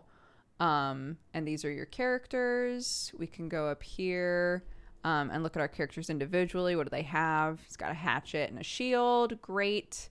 A longsword. Fantastic. You can also look at your deck. So it's a standard sort of deck builder in that you have like basic cards that you start with and you add cards over time and you try to have a deck that, you know, works best for you. Okay. Chance to offload, upgrade token, or provisions. This makes the most sense to me right now. -1 will cost. What even uses will? Oh my god, only the 1 card. Okay, well, that's easy. I also really like withdraw, so. It's a great art style, yeah. All of the cards are beautiful. All of the art is fantastic. And then this is sort of what it looks like. Not sort of. This is what it looks like when you're in combat. There's 2 rows. So there's like ranged and melee. And so like in this situation, because this is the character with the shield, they're the only one that can use this shield card. This is what's called a talent card. Talent cards are specific to characters. Whereas skill cards can be used by anybody. But they might have a benefit if this is exactly what combat looks like. They'll have not all of them. They might have a benefit based on what type of weapon you're using. So there might be a card that literally anybody can use, but it might say like you do double damage if you have a 2-handed weapon, right? So it behooves you to have the person, in this case it would be the Weasle, right? It behooves you to have Trestlefort the Weasle use the 2-handed weapon card, right? That kind of an idea. Anyways, who are you guys attacking? Okay, you're getting hit for 8. I'm gonna do this. And then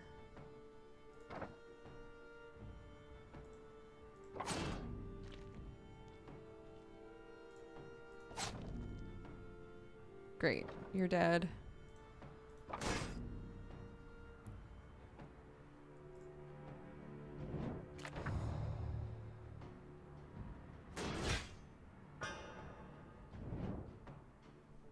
forget what this does. If this character has 3 or more allies. Okay. So this is like an example of like a modifier. So you deal 6 damage no matter what. But if the character you're attacking is in the front row, then you do extra damage. So there's stuff like that. If this breaks the target's shield, which it would, gain charge, which adds to your attack damage. So we can do that. I now have extra attack damage. They're in the front row. So it'll be extra attack damage and extra front row damage. And he's dead.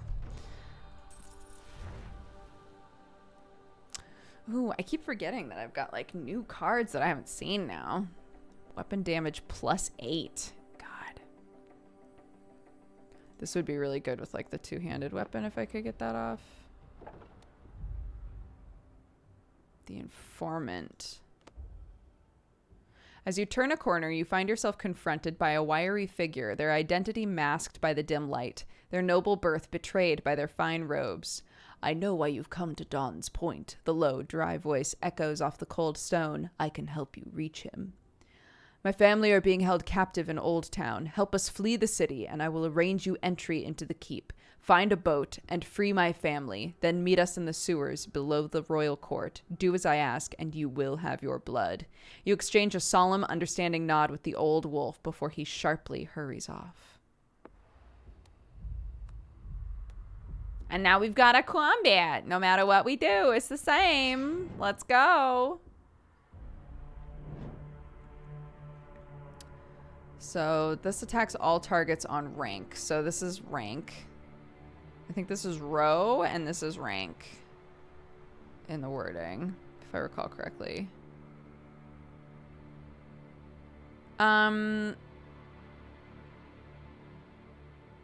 So, okay.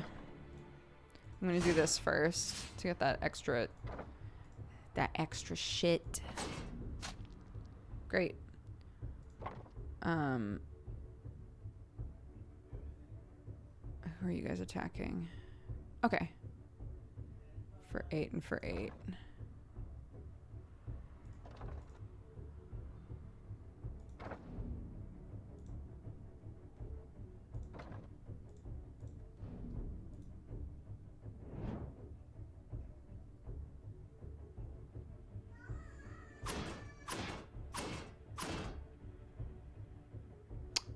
Moved backwards.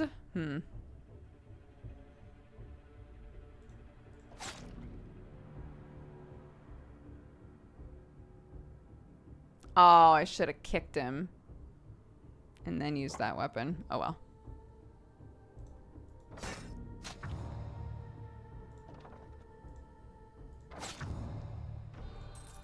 It's fine.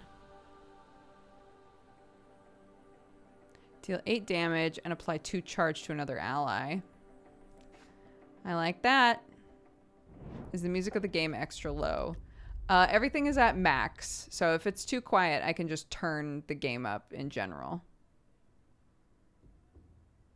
Is everything low? Modify your deck. Decide whether or not to execute or investigate. I'm going to investigate. Quite low. Oops.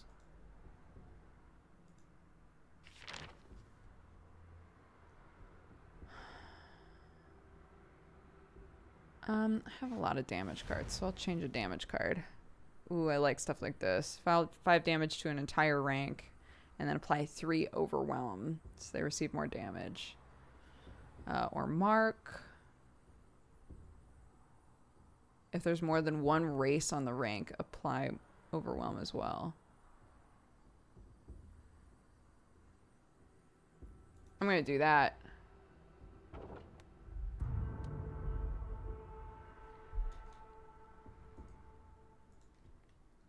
Okay, 1 sec. Okay. Let me know if that winds up being too loud.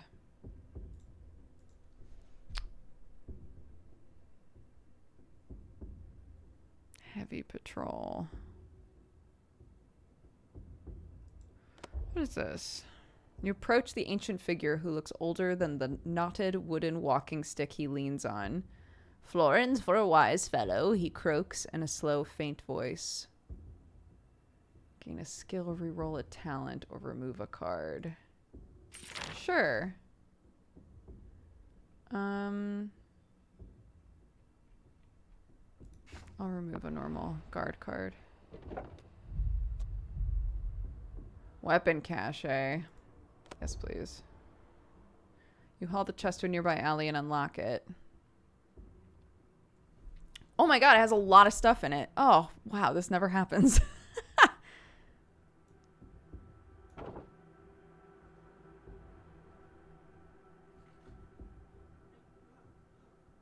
Heavy armor, medium armor.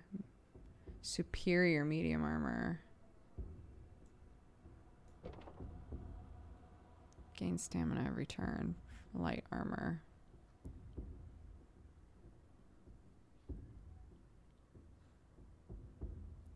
Heavy armor is hard.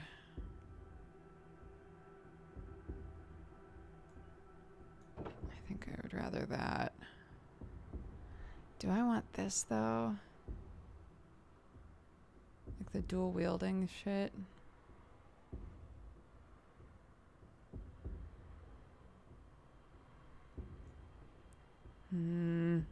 I'll put the shield in here in case I don't like this.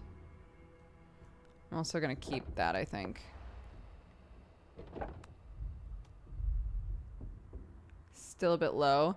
I'm gonna wait until we're in combat just because like the sounds in general right now are low. Buy cards. I ain't got money.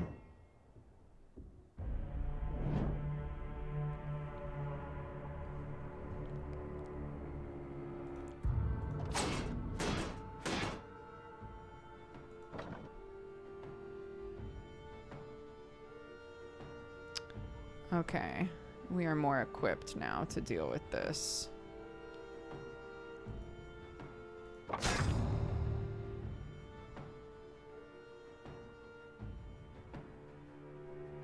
I should have done that. It's too late.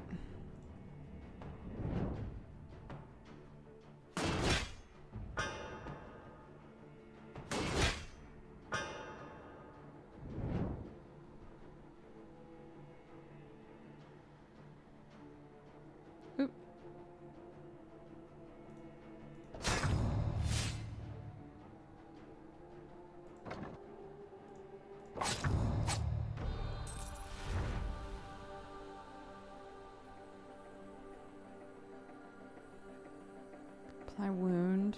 Oh, right. Your bleed doesn't tick down anymore. That would be good to have with the Weasle. Yay. Ooh. I don't think I've seen either of these cards before. 4 stamina? Yike.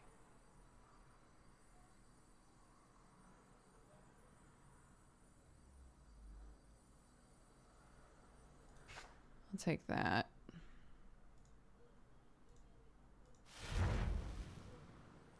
Deal weapon damage. If target has bleed, spawn a 0-cost concealed blade. That's the... yeah. Okay.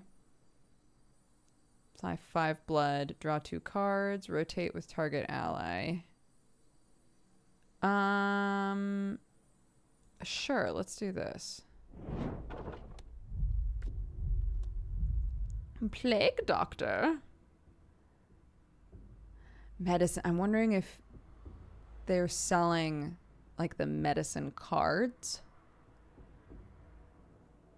Because it doesn't say healing. It says medicines. And there are definitely cards that you can buy that heal. Let's do another combat.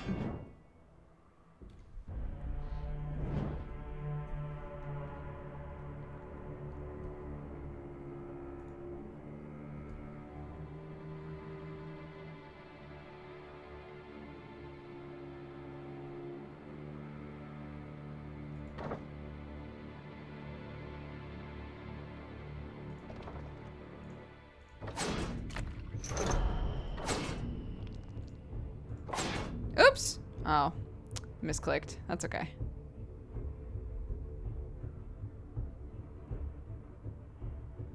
Ten, 10, 10. Perfect.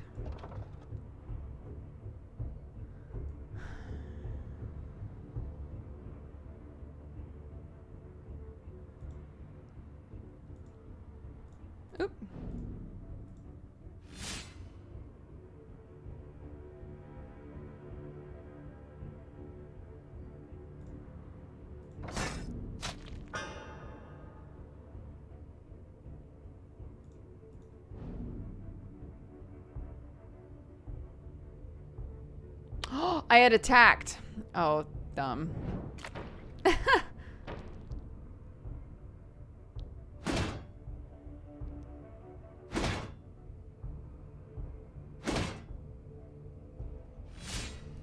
All right, that was a bad play. We go again. Here we go.